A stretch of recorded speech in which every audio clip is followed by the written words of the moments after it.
March 24th, 5 a.m., Dallas, Texas. 5:11 a.m., Dallas, Texas, Central Standard Time. Let's see, what else you need to know? I don't know longitude and latitude. None of my damn business. Let's see. Zip code 75217. Area code 214-391-3497. Area code 214-753-6813. You can call us. We won't answer, but you can call. You'll get a machine. Everything is a machine nowadays. So you should be used to that, talking to machines. That's all we do anymore. We don't talk to one another. We can't. I cannot see what you see. I do not know what you know. So, whatever I say, there's a 50-50 chance I'm going to say the wrong thing. That's pretty good odds. And nowadays, if you say the wrong word, it can land you in severe distress. I know. I used the word nigger one time while speaking to a black man, and I was severely reprimanded by him. He took a wet towel and beat the shit out of me while I was naked, laying in the shower floor, begging him to stop, because I was incarcerated in a mental clinic where they send the homeless people, where they send your children when they take the wrong pill or get on a drug before they go to rehab. They send them for evaluation. Well, that's where I was. And the treatment I received, it was more like a fucking dog pound. Do you hear me? I was there for so many days and then I'd be released. My treatment depended on how I treated those fucking niggers that work for the government. I'm not talking about black people. I'm talking about niggers. Sorry, motherfuckers. That's what nigger means to me. A sorry motherfucker. Doesn't have anything to do with skin color. My father taught me that word. Yes, sir. That's when I use that word. But when somebody's kicking my ass, words come out. And I use them profanely. I curse. I don't take a beating without getting excited and upset. And yes, sir, I've had a few of them in my life. I've been within an inch of death's door, but I survived them.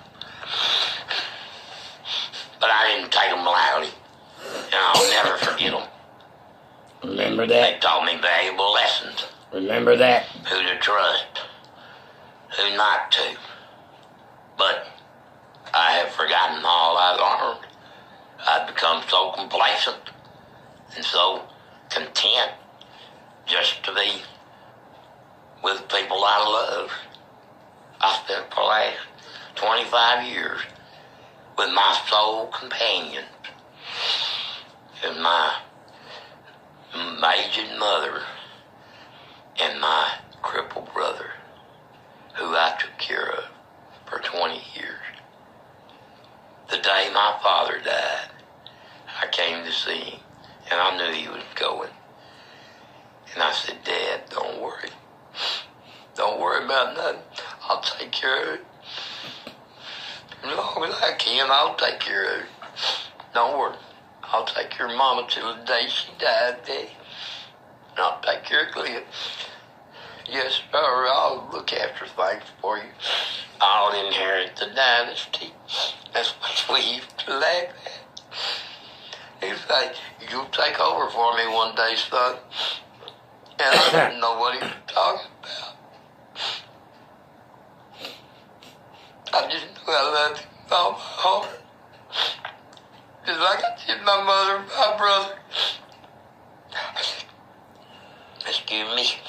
It's been a rough year.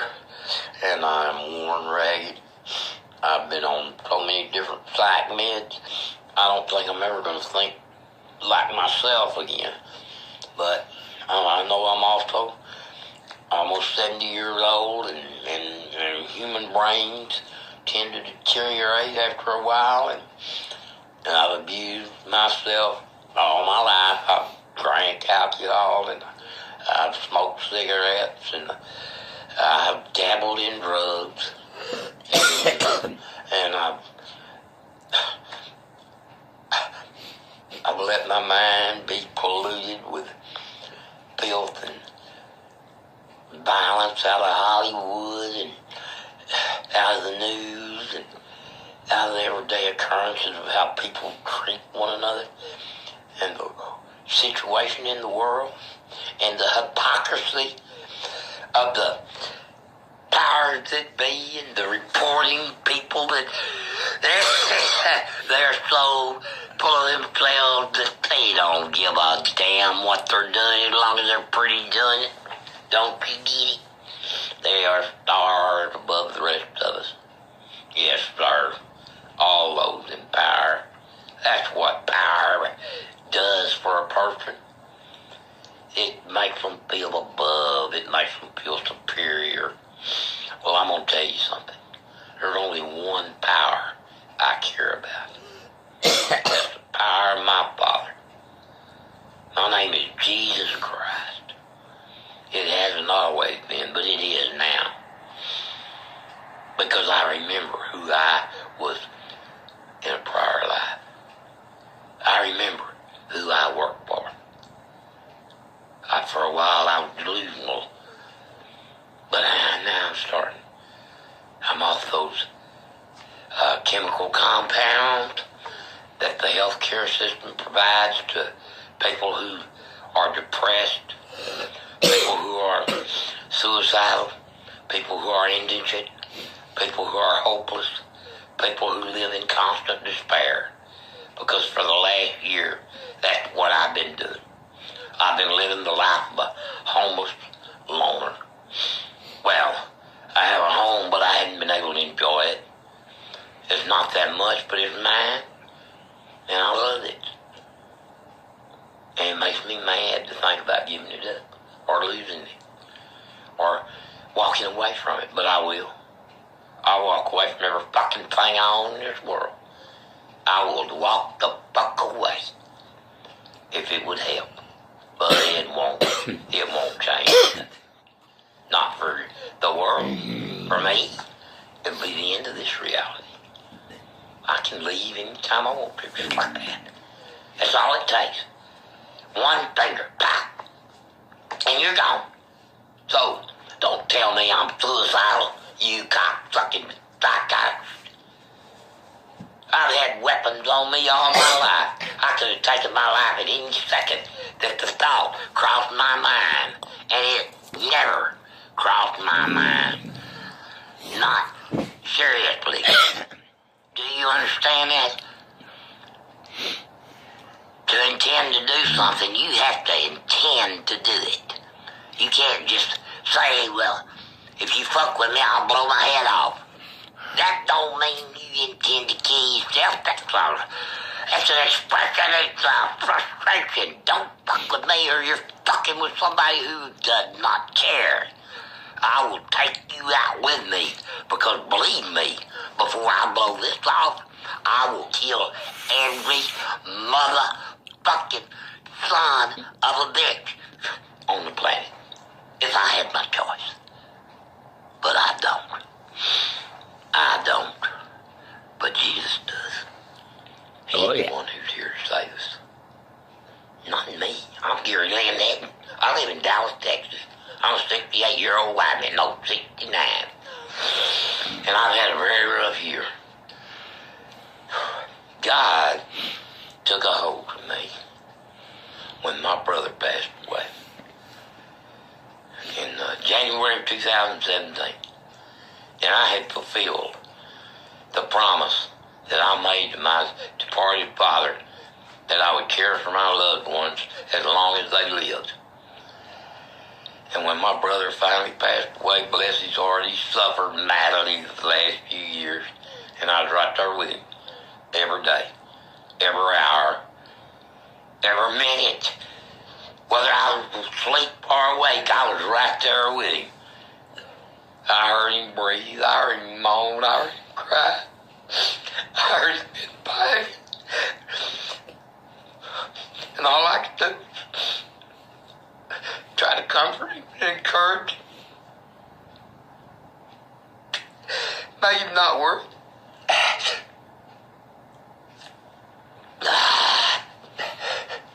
I'm sorry, I've been taking too many chemicals.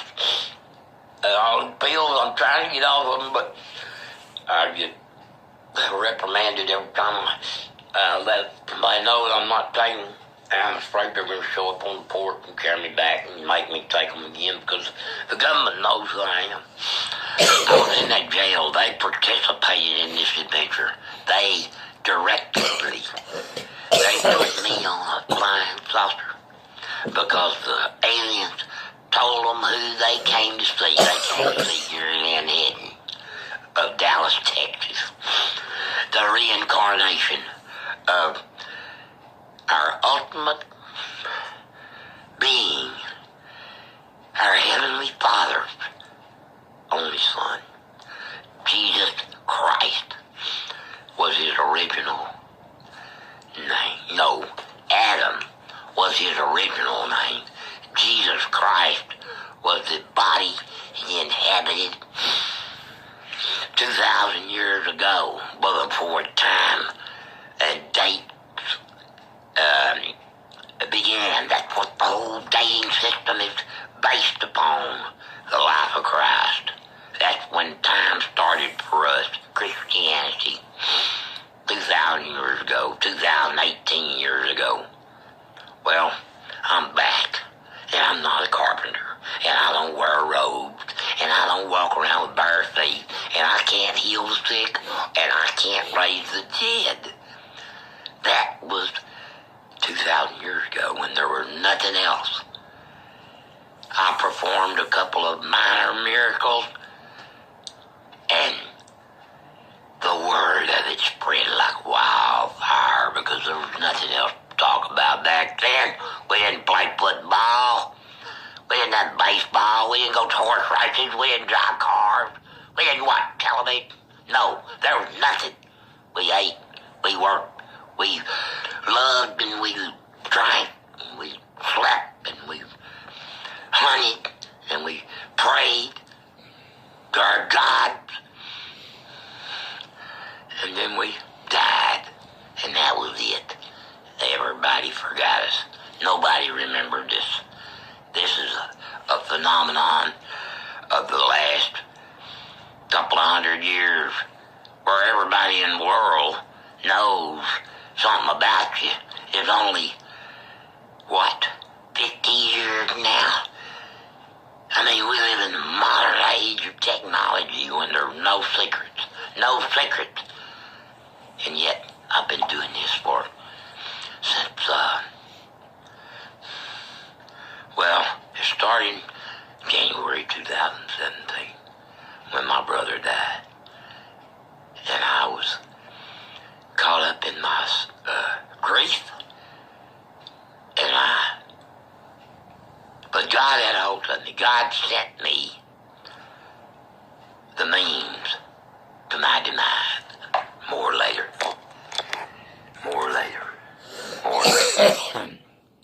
Hey everybody, my girlfriend finally got here. She brought me a hamburger, bless her heart. It was cold out there and she went and got me one anyway. She's a good woman. That's why I love her. You know, she takes care of me. Yeah, ain't that the truth? Metro, telephone store, and meet Roberta Mayberry. I got her phone somehow, and I'm gonna meet her down there and see if we can't get this straightened out. So, that's what I'm doing this Monday morning. How about y'all? Hope everybody's well. I really had just woke up. I had this on my mind, and I thought I'd go ahead and tell you. I'm also trying to get a hold of the property room for the city of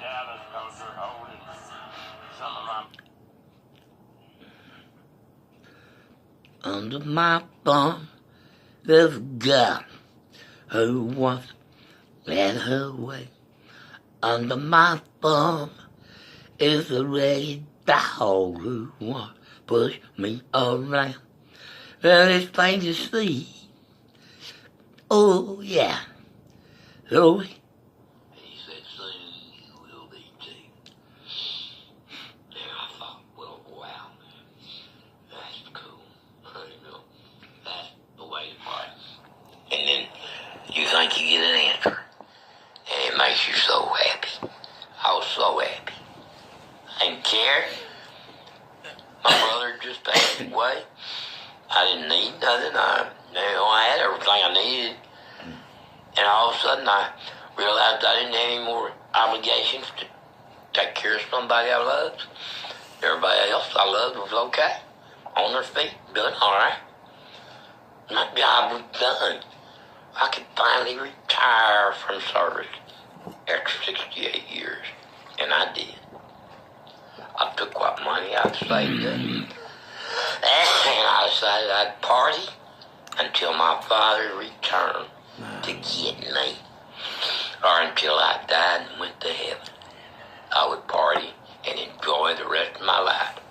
Whatever I wanted to do would be okay, because it would be more than I'd ever done before, and now at last it wouldn't be a burden to anybody else. I had the economic means to do whatever I wanted to do within reason,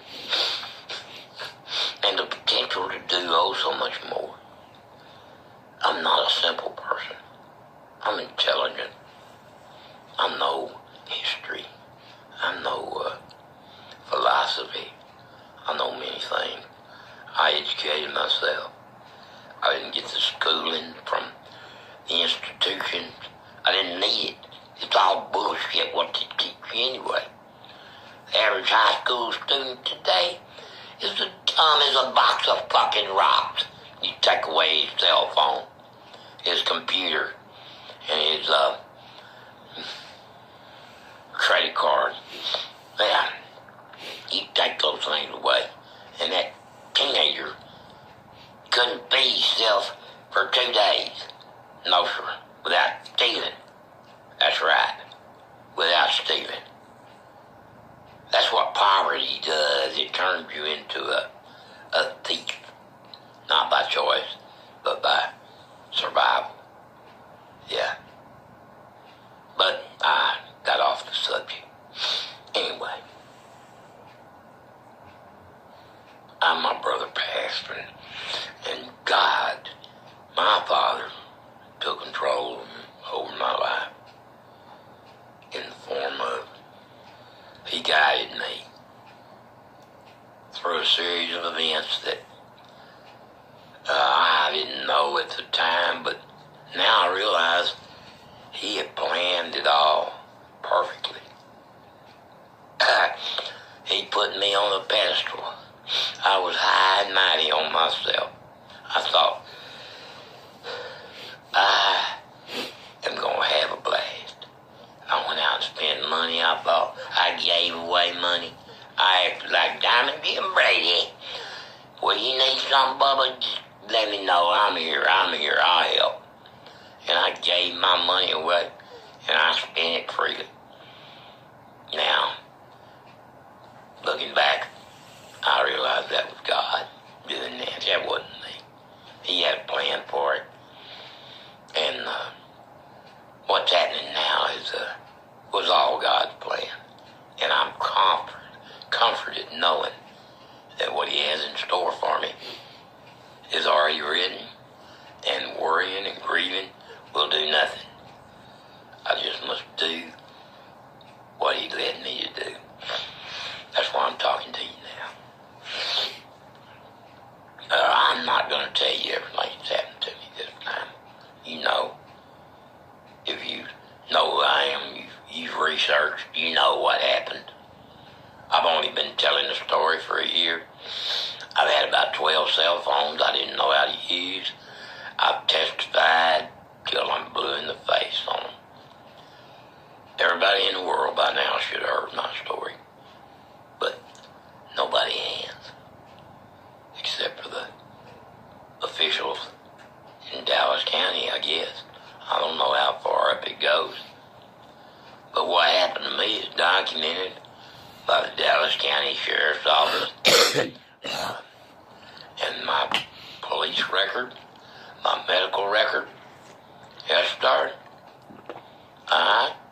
I told them from the get-go what was happening.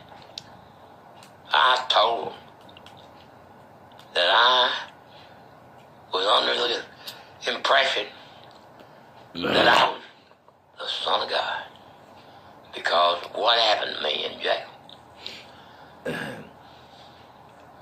I had a near-death experience, went to heaven, met God, saw my version of heaven, came back, tried to tell people, and was slapped down by man, the government, every turn. I've never been able to communicate with anybody outside my little circle. And they have deaf ears when I'm talking. They just can't comprehend. They all think, oh, poor Uncle Gary, he's gone nuts. Goddamn, ever since Uncle Glenn died, Gary has been... We lost both of them that day. Because Gary's never been the same. And they're right, I haven't. I sure haven't. I'm still working for my Father. I'm still doing my Father's will. I took care of his earthly burdens. And now I'm taking care of his promises. His promises for our afterlife. For each and every one of us. Because that's where I'm headed. Don't know when. Don't know how long I'll have to stay with y'all. But it ain't gonna be long. I will not allow that. I will not be 100 years old, creaking around a little old man in Texas. No, sir. I've had enough. There's no love left here for me. No genuine, heartfelt love for this old man. I have children and I have people that I know here in town, and they say, I love you. Well, I've heard that all my life. But I know what love means. Yes, sir. There's love and then there's love. Yeah, take your pick. They're all good. Some of them just are true and some of them are convenient. I've loved a lot of women. That don't mean I won't spend my time taking care of them growing old with them. I sure enjoyed them while I was little. But that was earthly pleasure and sin. And God made it so we enjoy that, and that's why man made it a sin. God gave us pleasures. That's why he created us. He didn't create us so we could be down on our knees, bowing and scraping to him. He ain't got time for that shit. Say thank you and move on. Pray once in a while. Act like you know where you come from. Act like you know you're more than a fucking animal. That's why God gave you intelligence. Yes, sir. So he could be proud of what he'd done and look what shit he's got to look at now. Yeah, God watches us. He has minions that report to him. If heaven is, if you want to put it that way, God is the CEO of Infinity, the chief executive officer, and everything else reports to him. He knows it all. There are no secrets from our supreme leader. And that's what he is. He is the master of all domain. He is existence itself. Without God, there's nothing. Nothing. Without God, we're dust. If there is dust without God, I don't believe there is. The only way that we are anything at all is because the universe is conscious. It knows we are here, and it allows us to exist. That's God.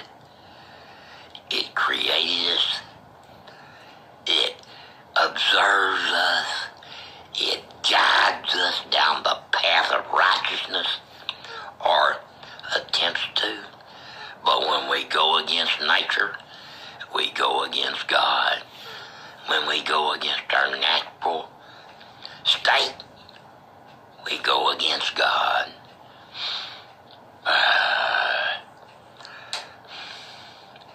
When we go against our own hearts, there's not a man born that doesn't know the difference between right and wrong in his heart. There are no excuses for evil. None. An evil man knows he's an evil man. That's what awareness is. That's what eating the apple does. It gives you the ability to see what evil is. Animals do not have that. A rabid wolf is a sick dog who will kill you. A rabid dog is a sick human who will kill you for no reason. Just because you have something he wants. Just because you say something he doesn't like. Just because you look different. Just because you come from somewhere else. A man will take your life, which is to end your universe. Because when you die, this planet ceases to exist. You are reality. You are the universe. And when you get in sync, you can rule. That's what my Father does. My God is in sync with the universe and all it entails. There are no computer errors. No, sir. Every detail is precise and perfect. Just as my story has become, because my Father wrote it for me. I have been playing a part, acting a script. I am the lead in this production. I am Jesus Christ, superstar. 2018 is the year I win the awards. Yes, sir. Yes, sir. That's what God is telling you in 2018.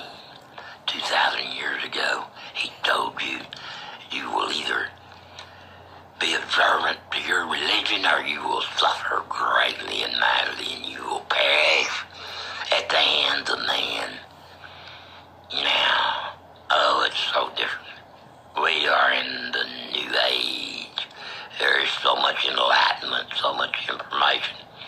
We don't understand the old concept. Heaven, earth, the gods. No, sir, that was the way it was then. This is now. That's why I can look you in the face and say, I was Jesus Christ 2,000 years ago.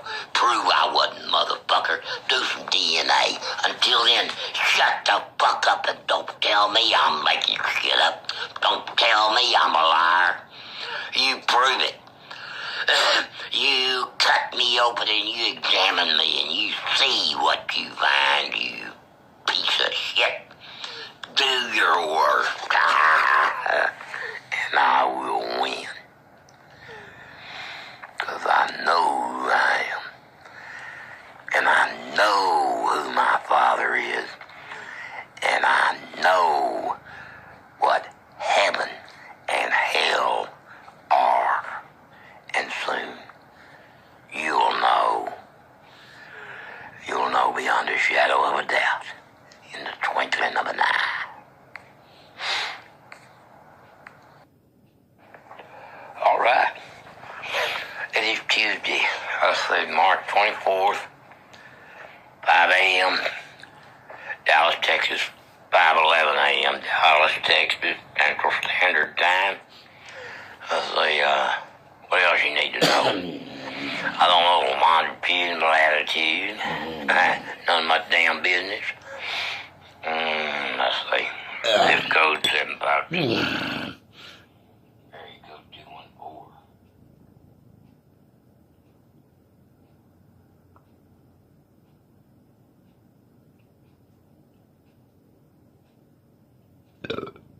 Oh.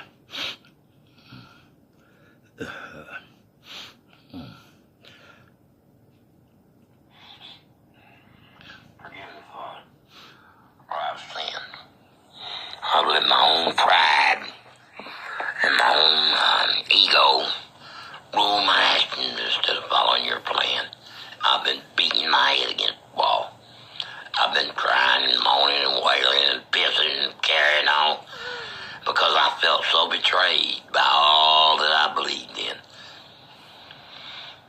The American way, my family,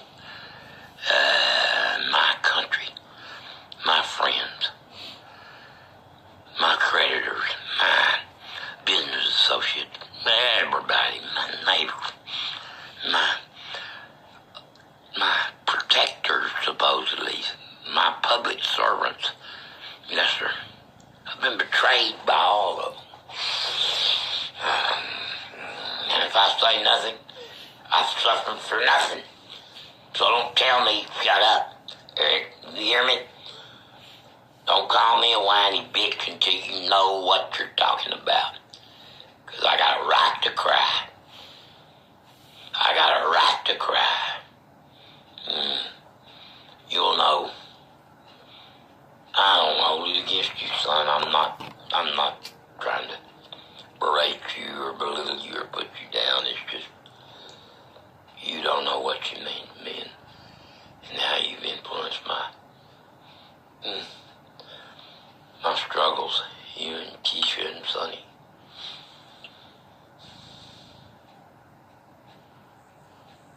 I've been shaken to the core. The whole world turned against me, and those I thought were there for me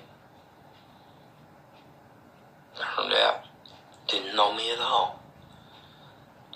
Those who I depended on for love and affection let me down. They pitied me. That's not what I wanted. I never asked for pity, and I'm not asking for pity now. I'm asking for fucking justice. There's a difference. Eric, I can shut up about it, but I won't let them get away with it. That ain't why I come to this planet. That ain't why I was your father. That ain't why I'm who I am. I will not let them get away with it. Everyone will know soon. My father's gonna make it all known real soon. This can't go on. It's being documented too many places. Somebody's gonna get a hint. Somebody's gonna get a sniff of what's going on. And when it breaks open, it's gonna blow the world's mind. What's going on with Gary Lynn Hayden from Dallas, Texas. This story my father's told me. When the saucers land and the people say, oh, it'll be too late. No. I have to do this now. Vengeance will not suffice. I'd be happy just to stop now and let it play out and let you all continue down this merry way. But then my existence has been for nothing. This is why I'm here. This is why I have life. This is why I have an obligation to do this for you, just as I always have. This is what I do. I'm Jesus. I'm your personal Savior. I'm speaking to you. You're the only one I care about. Your name is not important. Suffice it to say that you're alive. And if you're alive, then you're my brother. If you're alive, then you're my sister. If you're alive, then you're my dog. If you're alive, then you're my neighbor. If you're alive, then you're my compadre. If you're alive, then we are Slink. We are simpatico. We are two of a kind. It's just you and me. I'm Poncho and you are Lefty. You are my right-hand man. You are my only begotten son. You are my chosen one. You are my whatever platitudes you can think of, insert here. You're my guiding light. You're my shining star. What else can there be? You're my commanding officer. You're my commander-in-chief. You're my hero. Yeah, you're my hero. You're my president. You're my doctor. You're my governor. You're the cop on the beat. You're my shining star. No matter what you are.